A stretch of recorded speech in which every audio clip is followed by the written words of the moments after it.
Tomáš, pred rokom sa ti podarilo na Slovensko prisniesť Stanley pohár a tohto roku to bohužiaľ nevyšlo. Aké sú tvoje pocity bezprostredne po finálovom zápase?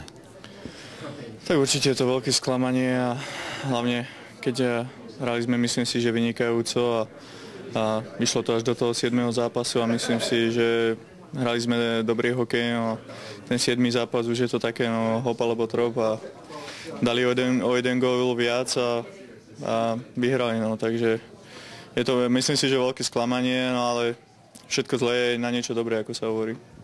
Ty si mal tohto roku smolu a vlastne utrpel si zranenie v predchádzajúcom kole. Ako sa teraz tvoje zranenie vyvíja? Je to lepšie?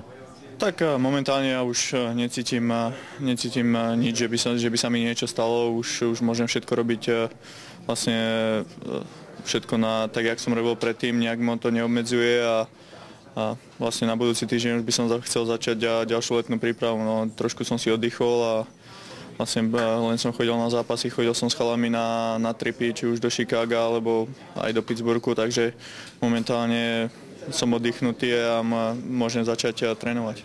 Akú stratégiu tréner naordinoval pred posledným 7. zápasom?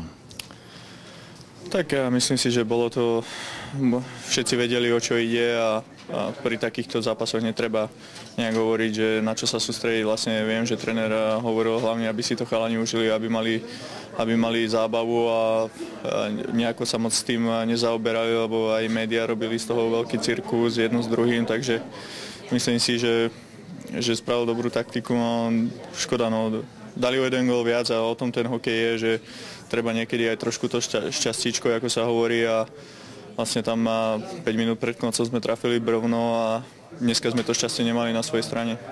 Máš už nejaké plány na leto, ako sa ho chystáš stráviť? Tak zatiaľ nie, už vlastne určite s rodinou a trošku si oddychnúť od hokeja.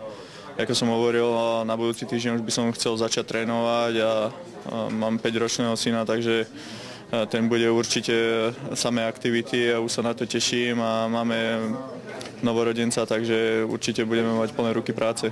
Výborne, tak budeme držať palce a budeme takisto želať do ďalšej sezóny, aby si tentokrát Stanley Cup priniesol na Slovensko zase ty. Dobre, ďakujem pekne. Ďakujem.